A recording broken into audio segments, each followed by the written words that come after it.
बिस्मिल्लाहिर्रहमानिर्रहीम। आज का हमारा टॉपिक है present continuous tense.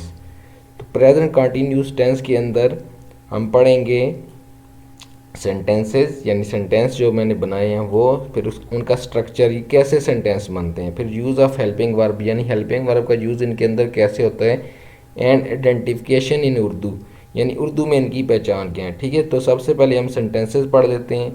He is reading a book, वो एक किताब पढ़ रहा है। ठीक है, आगे आई एम रीडिंग अ बुक, मैं एक किताब पढ़ रहा हूँ। देखें, आप ही के साथ इज़ लग गए और आई के साथ एम लग गए हैं। You are reading a book, तुम एक किताब पढ़ रहे हो। ठीक है, या तुम किताब पढ़ रहे हो। देखें, यू के साथ आर लगा है, ये ही डिफरेंट सब्जेक्ट है, आई डिफरेंट सब्जेक्ट है और यू डिफरेंट, इनके साथ हेल्पिंग वर्ब भी डिफरेंट लगे हैं। ठीक है, देखें, ही के साथ इज़ लगा हुआ है, आई के साथ एम लगा हुआ है और यू के साथ आर लगा हुआ है। ये जब मैं यूज़ ऑफ हेल्पिंग वर्ब आपको बताऊंगा तो नीचे जाके इस पर फिर सारा इसकी डिटेल भी बताएंगे। ठीक है, Danish and Zubair are playing football, Danish और ज़ुबैर फुटबॉल खेल रहे हैं। ठीक है, ये देखें, अब ये सब्जेक्ट दानिश और ज़ुबैर है, इनके साथ आर लगा हुआ है। ठीक है, आगे दे आर प्लेइंग फुटबॉल। ठीक है, अब दानिश और ज़ुबैर की जगह उसका प्रोनाउन यूज़ किया। ठीक है, दानिश और ज़ुबैर का प्रोनाउन यूज़ किया, उसके साथ भी आर लगा है, यानी वो फुटबॉल खेल रहे हैं। वो आर प्लेइंग फुटबॉल।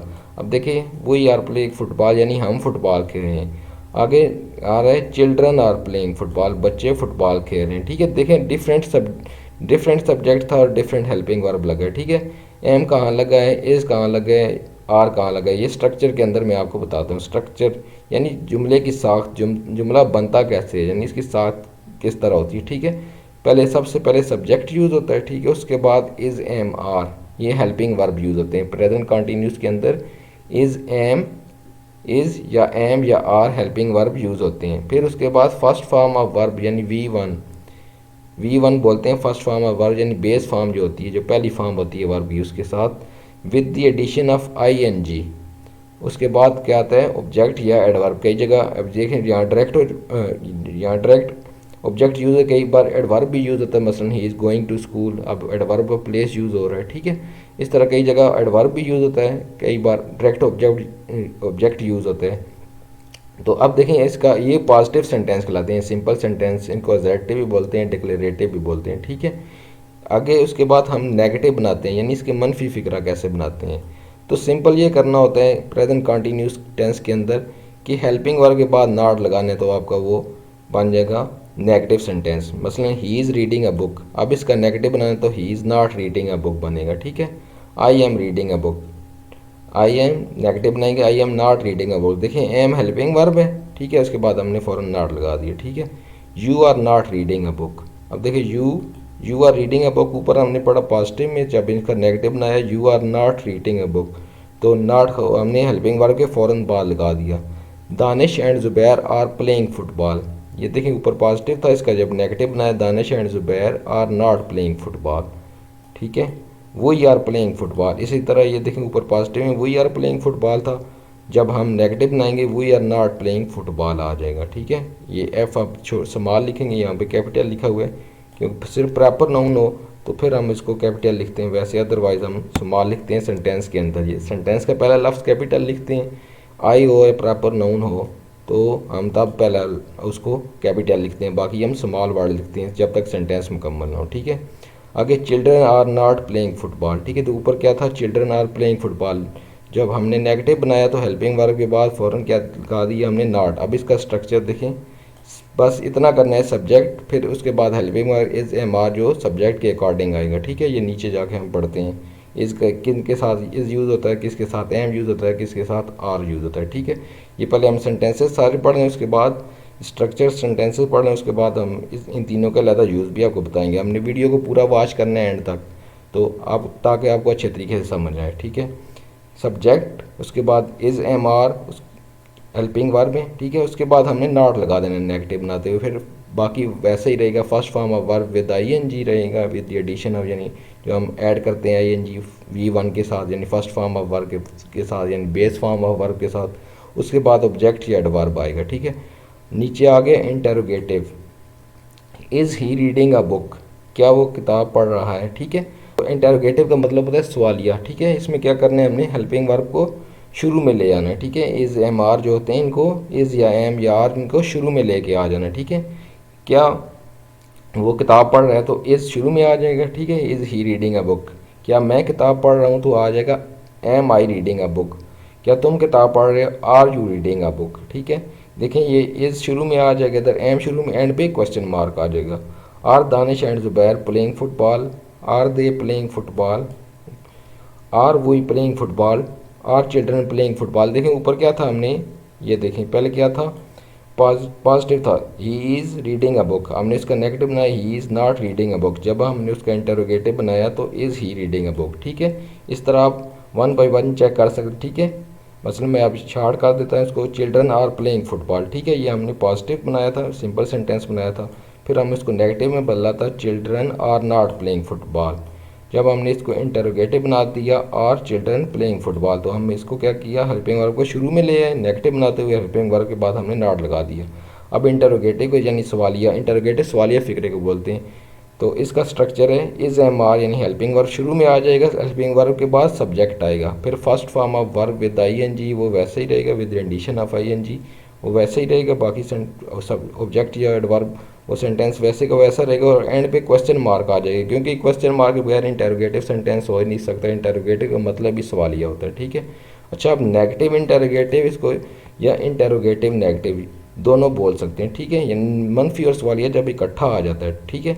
अब देखें is he reading a book. अब हमने क्या करना है, हेल्पिंग वर्ब को शुरू में ले आना है, उसके बाद सब्जेक्ट और सब्जेक्ट के बाद नॉट लगाना है। जब भी मैंने आपको प्रेजेंट डेफिनेट टेंस में भी बताया था, ये इसका लिंक मैंने डिस्क्रिप्शन में दे दिए प्रेजेंट डेफिनेट टेंस का, वो भी आप वॉच कर लें, ठीक है। उसमें मैंने आपको बताया था कि ये अब नेगेटिव इंटरोगेटिव इकट्ठे या इंटरोगेटिव नेगेटिव बात एक होती है, जब इकट्ठे आते हैं तो आपने सब्जेक्ट के बाद नॉट लगाना होता है, हेल्पिंग वर्ब को शुरू में लाना होता है, ठीक है। जैसे is he not reading a book, देखें हेल्पिंग वर्ब शुरू में आ गया, उसके बाद क्या आ गया, सब्जेक्ट, सब्जेक्ट के बाद नॉट, नॉट बेसिकली एडवर्ब होता है, ठीक है। हेल्पिंग वर्ब को ये डिस्क्राइब कर रहा होता है, जो वर्ब को मज़ीद डिटेल बताए वो क्या होता है, एडवर्ब होता है, ठीक है। तो नॉट एडवर्ब होता है, ठीक है। Is he not reading a book, am I not reading a book.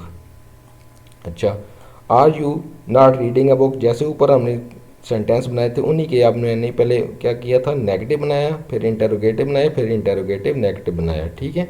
Are Danish and Zubair not playing football, ऊपर क्या था sentence, Danish and Zubair are playing football. फिर जब हमने इसका नेगेटिव बनाया था, Danish and Zubair are not playing football. जब हमने इसका इंटरोगेटिव बनाया था, are Danish and Zubair playing football. अब जब नेगेटिव इंटरोगेटिव या इंटरोगेटिव नेगेटिव बनाया तो are Danish and Zubair not playing football, ठीक है। इस तरह आगे, are they not playing football, are we playing football, are children playing football, ठीक है। नेगेटिव इंटरोगेटिव ये जो है या इंटरोगेटिव, इसका ये स्ट्रक्चर बनेगा, ठीक है। Is am are helping verb यानी शुरू में आ जाएगा, क्योंकि इंटरोगेटिव भी तो है ये नेगेटिव के साथ, उसके बाद सब्जेक्ट आएगा, ठीक है। वो सिर्फ इंटरोगेटिव था, ऊपर वाला सिर्फ नेगेटिव था, ठीक है। ये सिर्फ ये नेगेटिव इंटरोगेटिव, ऊपर वाला सिर्फ इंटरोगेटिव था ये वाला, ये देखें, और ये ऊपर वाला सिर्फ नेगेटिव था, ठीक है। अब ये दोनों इकट्ठे आ गए, नेगेटिव इंटरोगेटिव। तो हम क्या करेंगे, इज़ एम आर शुरू में यानी हेल्पिंग वर्ब को शुरू में ले आएंगे, उसके बाद क्या लाएंगे, सब्जेक्ट, सब्जेक्ट के बाद नॉट, उसके बाद first form of verb with addition of I N G, यानी V1 के साथ आई एन जी आएगी बेस फॉर्म ऑफ वर्ब के साथ, ठीक है, जो हम ऐड करते हैं। उसके बाद ऑब्जेक्ट एडवर्ब अगर हो तो इस तरह ही आएगा जिस तरह ऊपर का स्ट्रक्चर होगा। एंड पे इस पे क्वेश्चन मार्क आएगा, क्योंकि ये भी इंटरोगेटिव नेगेटिव के साथ इंटरोगेटिव यानी सवालिया मनफी इकट्ठा है, तो सवालिया तब भी हो सकता है जब क्वेश्चन मार्क हो तो, ठीक है। तो एंड पे क्वेश्चन मार्क आएगा, ठीक है। अब use of helping verb in present continuous, helping verb का यूज़ किस तरह होता है ये मैंने आपको बताया, तो मैं नीचे बताऊंगा, अभी हम इसको बताते हैं, ठीक है। क्योंकि ऊपर वाले पेज में मैंने बताया था, मैं इसको नीचे वाले पेज में बताऊंगा। तो आप देखें इस किसके साथ यूज़ होता है, ठीक है, किन सब्जेक्ट के साथ इसका यूज़ करते हैं। प्रेजेंट कंटिन्यूस टेंस के अंदर वैसे भी इसका यूज़ किन किन सब्जेक्ट के साथ होता है, ही शी इट और विद एनी सिंगुलर सब्जेक्ट, यानी कोई भी singular noun as a subject use हो तो उसके साथ इज़ उसके साथ यूज़ होता है, ठीक है। अच्छा, एम अब with only subject I, am हमेशा आई के साथ यूज़ होता है और किसी के साथ यूज़ नहीं हो सकता, ठीक है। आगे आर किसके साथ है, विद यू वी दे और with any plural subject like two nouns और group of nouns as a subject, ठीक है। यानी यू के साथ, यू आप या तुम बहुत से भी हो सकते हो और एक भी हो सकता है, वही हम को बोलते हैं, ठीक है। दे प्रोनाउन के यूज़ करते हैं, दो चीज़ें हों, दो ऑब्जेक्ट्स हों, ठीक है, दो दो सब्जेक्ट हों उनका भी, जैसे मैंने ये यूज़ किया दानिश एंड ज़ुबैर, ठीक है, फिर इसके साथ दे यूज़ कर लिए, ठीक है, ये देख दो हैं, इनकी जगह प्रोनाउन यूज़ हुआ दे, वो ये यानी दो का क्या होता है, ये प्रोनाउन यूज़ होता है, दो दो सब्जेक्ट्स हों, ठीक है, या दो चीज़ें, उनको जब हम प्रोनाउन यूज़ करेंगे तो उसको दे यूज़ करते हैं, ठीक है। आगे फिर इसके बाद आगे विद लाइक टू नाउन्स, ठीक है, लाइक टू नाउन्स का मतलब दो नाउन्स जब आए एज अ सब्जेक्ट यूज़ हुई है। और ग्रुप ऑफ नाउन, मसलन मैं कहता हूँ परिंदे पानी पी रहे हैं, बर्ड्स आर ड्रिंकिंग वाटर, ठीक है, अब ग्रुप आ गया ना बर्ड्स का, बहुत से परिंदे हैं तो ग्रुप यानी नाउन का ग्रुप आ गया एज अ सब्जेक्ट, तो इस तरह ये आर का यूज़ होता है, ठीक है।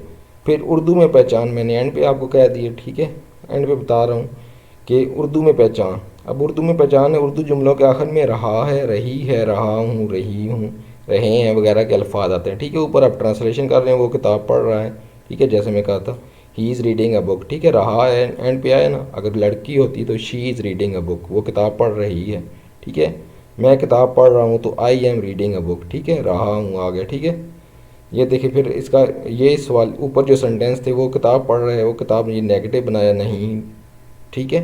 आगे क्या वो किताब पढ़ रहे हैं, सवालिया निशान, क्या वो किताब नहीं पढ़ रहा है, ये नेगेटिव इंटरगेटिव कटा, बच्चे फुटबॉल खेल रहे हैं, ठीक है। इस तरह हमने ये रहा है, रही है, रहे हैं का यूज़ बताया। तो उम्मीद करता हूँ आपको प्रेजेंट कंटिन्यूस टेंस अच्छी तरह समझ आ गया होगा, और मैंने इससे पहले प्रेजेंट इंडेफिनिट टेंस भी आपको सिखाया था। इंशाल्लाह ये टेंसेस भी हम कंप्लीट करेंगे, पार्ट ऑफ स्पीच भी कंप्लीट करेंगे। इंग्लिश ग्रामर की ज़्यादा से ज़्यादा वीडियोस मैं बनाऊंगा, जितना मुझसे हो सका मैं आपको की हेल्प करूंगा। अगर आपको कोई बात समझ नहीं आती कमेंट करके मुझे बता दें, ठीक है। और वीडियो को मुकम्मल देखा करें, जब खास करके ग्रामर का टॉपिक आते हैं, जब तक आप उसको कंप्लीट नहीं देखते तो आपको समझ अच्छे तरीके से नहीं आ सकती। आप कोई भी देख लें, ठीक है, अगर आप सीखना चाहते हैं किसी को भी, आप ये नहीं कह सकते कि आप 5 या 6 मिनट की वीडियो या 10 मिनट की वीडियो आप पहले 2 मिनट में समझ जाएंगे, ये ऐसे टॉपिक नहीं है, ठीक है। ये एजुकेशन से रिलेटेड टॉपिक, ग्रामर से रिलेटेड टॉपिक है, ये कोई भी सब्जेक्ट हो, मैं सिर्फ इंग्लिश का या अपनी वीडियो कहीं नहीं कह रहा, आप किसी को भी वॉच करें, ठीक है, अगर आप समझना चाहते हैं उसको तो आप उसको मुकम्मल देखें, ठीक है। तो उम्मीद करता हूँ आपको अच्छे तरीके से समझ आ गई होगी। इंशाल्लाह नेक्स्ट वीडियो में मिलते हैं, तब तक मुझे इजाज़त दें, अल्लाह हाफिज़।